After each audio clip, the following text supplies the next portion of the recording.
Hechos de los Apóstoles, capítulo 16. Allí hay una historia muy hermosa. Busquen todos Hechos de los Apóstoles, capítulo 16.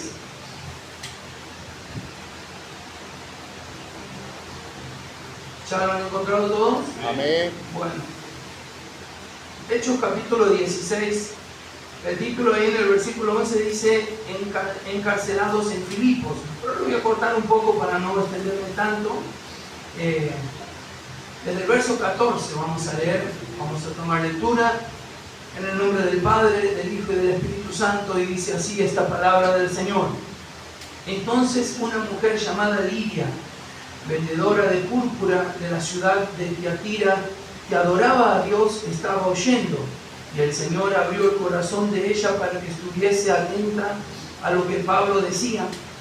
Y cuando fue bautizada y su familia nos rogó diciendo: si habéis juzgado que yo sea fiel al Señor, entrad en mi casa y posad.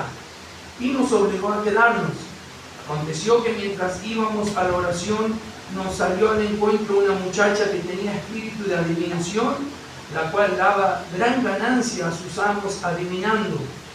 Esta, siguiendo a Pablo y a nosotros, daba voces diciendo: estos hombres son siervos del Dios Altísimo, quienes os anuncian el camino de salvación. Amén. Gloria a tu nombre. Y esto lo hacía por muchos días, mas desagradando a Pablo, este se volvió y dijo al Espíritu: te mando en el nombre de Jesucristo que salgas de ella. Y salió en aquella misma hora. Pero viendo sus amos que había salido la esperanza de su ganancia, prendieron a Pablo y a Silas y los trajeron al foro ante las autoridades, y presentándolos a los magistrados dijeron: estos hombres, siendo judíos, alborotan nuestra ciudad y enseñan costumbres que no nos es lícito recibir ni hacer, pues somos romanos. Y se agolpó el pueblo contra ellos, y los magistrados, rasgándole las ropas, ordenaron azotarles con varas. Después de haberles azotado mucho, los echaron en la cárcel, mandando al carcelero que los guardase con seguridad, el cual, recibido este mandato, los metió en el calabozo de más adentro y les aseguró los pies en el cepo. Pero a medianoche, orando, Pablo y Silas cantaban himnos a Dios, y los presos los oían. Entonces sobrevino de repente un gran terremoto, de tal manera que los cimientos de la cárcel se sacudían, y al instante se abrieron las puertas, al instante se abrieron todas las puertas, y las cadenas de todos se soltaron. Despertando el carcelero, y viendo abiertas las puertas de la cárcel, sacó la espada y se iba a matar, pensando que los presos habían huido. Mas Pablo clamó a gran voz diciendo: no te hagas ningún mal, pues todos estamos aquí. Él entonces, pidiendo luz, se precipitó adentro y temblando se postró a los pies de Pablo y Silas, y sacándolos les dijo: señores, ¿qué debo hacer para ser salvo? Ellos dijeron: cree en el Señor Jesucristo y serás salvo tú y tu casa. Y le hablaron la palabra del Señor a él y a todos los que estaban en su casa. Amén. Amén. Hasta ahí la palabra del Señor. Gloria a Dios. Damos gracias por esta hermosa historia que dice aquí, ¿no? Aquí la Biblia habla de dos varones, de Pablo y Silas. A Pablo lo conocemos más porque fue el gran escritor de casi todas las epístolas del Nuevo Testamento. Silas también era un seguidor, un apóstol, que era uno de los más compañeros de Pablo, que andaban predicando por todos lados. Pero aquí, cuando leo esto, la Biblia nos hace ver el poder que tiene la alabanza. Amén. En primer lugar, el poder que tiene la unidad. Porque Pablo y Silas se encuentran predicando la palabra del Señor, hablando, y lo que sucedía con los discípulos del Señor era lo mismo que sucedía con el Señor. Donde el Señor andaba, se agolpaba la multitud, porque el Señor hacía milagros, echaba fuera demonios, libertaba y limpiaba leprosos, abría ojos de ciegos. Entonces eso generaba, algunos venían, como digo siempre, ver al Señor para algunos era un desafío, unos se acercaban porque necesitaban de Él, otros por curiosidad, otros como los fariseos se acercaban para tentarle, porque ya lo dice la Biblia, que muchos fariseos le preguntaban para probarle, para tentarle, no porque le interese, pero siempre donde el Señor estaba o sus discípulos generaba un gran movimiento. Si vemos cuando el Señor alimentó los 5,000, ¿qué pasó al día siguiente? El Señor se fue a otro lado y cuando cruzó el mar se encontró con toda la misma multitud que le estaba esperando en aquel lugar, y todos lo estaban recibiendo, lo recibieron miles de personas. Ahora, lo que hace el Señor es algo que quizá muchos no estamos preparados para hacer, porque hoy en día a muchos pastores, a muchos líderes de congregaciones les encanta tener sus iglesias llenas, y con tal de tener las iglesias llenas, hoy están haciendo cosas permitiendo que se meta el modernismo dentro de las iglesias, la mundanalidad, cosas que el Señor no aprueba dentro del cristianismo, pero lo permiten. ¿Por qué? Porque el fin es ver quién tiene más personas. No es que no tiene la visión que tuvo el Señor. ¿Qué pasó cuando el Señor se bajó de la barca? La gente le dijo: maestro, ¿cuándo llegaste acá? Y lo primero que le dice el Señor, ni le contesta eso. Le dice: de cierto ustedes me siguen, ¿por qué? Porque ayer han comido los panes y se han saciado, pero no me sigan por esa comida que perece. Síganme más bien por la comida que a vida eterna permanece. Amén. Les dijo el Señor: yo no les voy a dar de comer si piensan que seguirme a mí es tener comida gratis todos los días.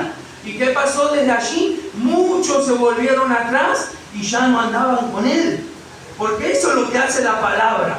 Lo mismo pasa en las campañas. Las campañas, quizá hoy no tanto, porque ya el Evangelio está muy predicado, pero yo me acuerdo cuando venía a Anacondia, cuando vino aquí a Santiago, miles de personas y decían 20,000, 30,000. Pero ¿cuántos habrán quedado en la iglesia cuando el Señor empezó a apretar por medio de su palabra? Amén. Y se volvieron atrás. Y aquí Pablo y Silas, mientras ellos iban predicando y hablando la palabra del Señor, dice que también la gente lo seguía. Y entre eso, primero hay una mujer que habla ahí, ¿no? Esa mujer llamada Lidia, que escuchó el Evangelio y recibió de corazón, y cuando recibió, dice que se bautizó ella y toda su casa. Pero Pablo y Silas siguieron predicando, y detrás venía una mujer que tenía un espíritu de adivinación, y dice la Biblia que daba buena ganancia a las personas que adivinaban. Y ella, como tenía el espíritu del diablo y sabía que los que venían delante eran siervos del Señor, le atormentaban. Y ella venía diciendo: estos son siervos del Dios Altísimo. Y venía molestando a Pablo. Y no sé en qué momento, pero Pablo se da vuelta y reprende el espíritu. Amén, así y lo que es cuando un siervo lleno del Espíritu Santo, un hermano, una hermana, todos tenemos el Espíritu Santo. Y no hay espíritu del diablo que pueda contra la iglesia de Cristo.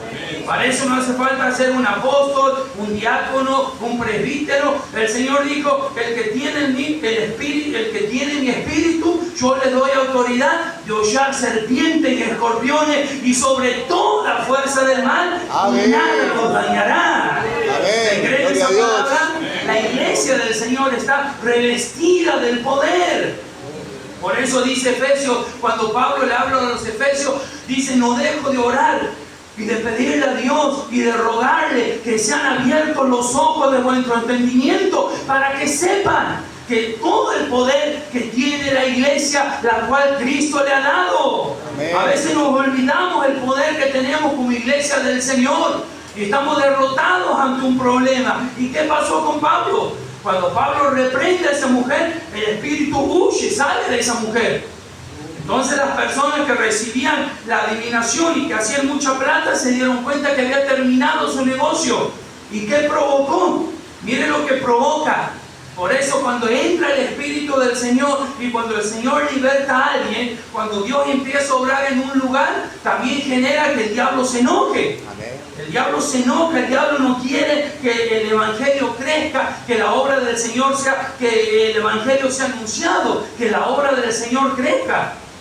Entonces la gente agarra y los que tenían poder y autoridad los llevan a Pablo y Silas allí. ¿Y qué es lo que hacen? Van a la cárcel. Como muchos, cuando a veces tenemos grandes victorias, después nos espera la cárcel espiritual. Si usted lo ve, Bíblicamente a muchos le ha pasado. Le pasó al profeta Elías. Elías, aquel gran profeta de Dios. ¿Qué pasó? Luego de hacer descender fuego del cielo, de mojar un altar, que horas y horas estuvieron adorando los de Baal, pero llegó Elías y dijo con 2 o 3 palabras, dijo: Dios, muéstrale a esta gente que yo soy tu siervo y tú eres mi Dios. Algo así fueron las palabras de Elías. Mientras él hablaba, cayó fuego del cielo, quemó el holocausto, el agua, las piedras y todo.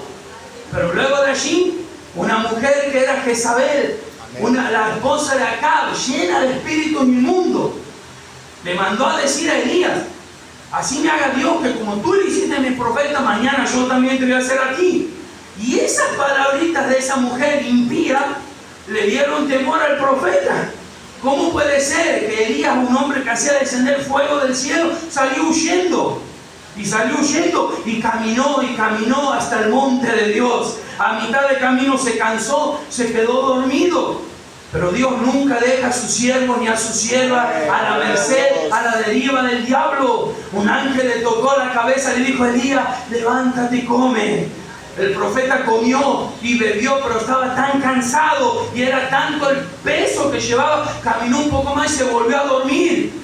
Y nuevamente el ángel volvió y le dijo: Elías, levántate, come y bebe, porque largo camino te resta. Amén. Eso hace Dios con sus hijos, con sus hijas, cuando le servimos. Y cuando no le servimos con motivos personales, cuando no queremos que se cumplan nuestros caprichos, si no nos ponemos para hacer la voluntad de Dios, Dios nos ampara, Dios nos guarda, y el diablo no puede tocar a ninguno de sus hijos. Gloria a Dios. ¿Usted cree en eso? Amén. Y llegó Elías hasta el monte de Dios, y allí la voz de Dios. Primero el terremoto, luego el viento, luego el fuego, y en medio de eso Dios no estaba. Pero luego de eso, ¿qué pasó? Un silbo apacible y delicado. Y allí Dios de nuevo hablando con su siervo: ¿qué haces ahí, Elías? ¿Qué haces metido en esa cueva? Yo no te traje para estar metido en la cueva. Sal de allí, vuelve Israel. Aleluya. Gloria a tu nombre, Jesús. Elías dijo: Señor, sentí un vivo celo tuyo porque estoy solo. Él creía que estaba solo. Y a veces creemos que estamos solos, pero Dios le dijo: no estás solo. Allá en Israel hay 7,000 rodillas que no se han doblado. Ven y vuelve por ellos.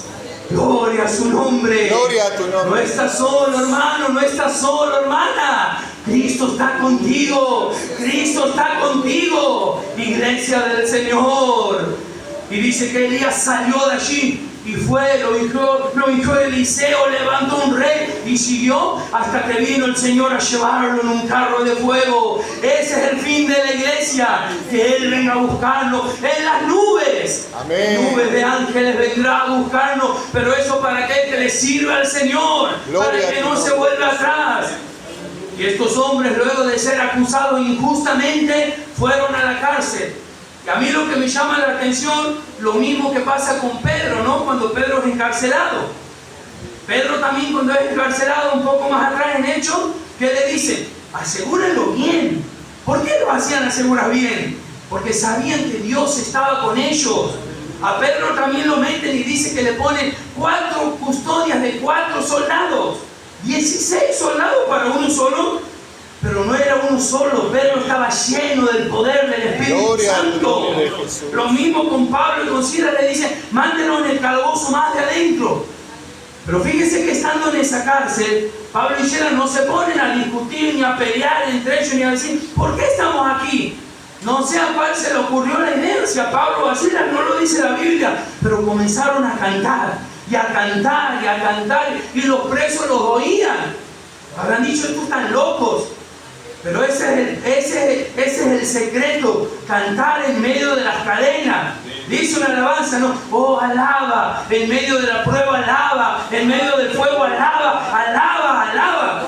En un momento dice que cayeron las cadenas, no solo de ellos, sino de los otros que estaban allá. ¿Por qué? Por 2 siervos de Dios llenos del Espíritu Santo. Sí, que Dios nos ayude en estos últimos tiempos a poder servirle a Dios en medio de las cadenas, en medio del calabozo, porque sabemos que Dios nos va a dar la victoria. ¿Cuántos creen en eso? Amén. Él nos va a dar la victoria hoy, mañana, pasado. pasado no sé cuánto, pero alaba y no dejes de alabar. Y declara que Él tiene victoria. Aunque no lo vea como hicieron los héroes de la fe en Hebreos 11, mirándolo de lejos y saludándolo y confesando que eran extranjeros y peregrinos aquí sobre la tierra. Yo doy gracias al Señor con estas palabras. ¿Qué le parece si vamos a orar? Vamos a orar un poquito en nuestras rodillas para que luego después estemos cantando, alabando al Señor, y luego mi hermano siervo de Dios también va a tener una parte más de la palabra del Señor.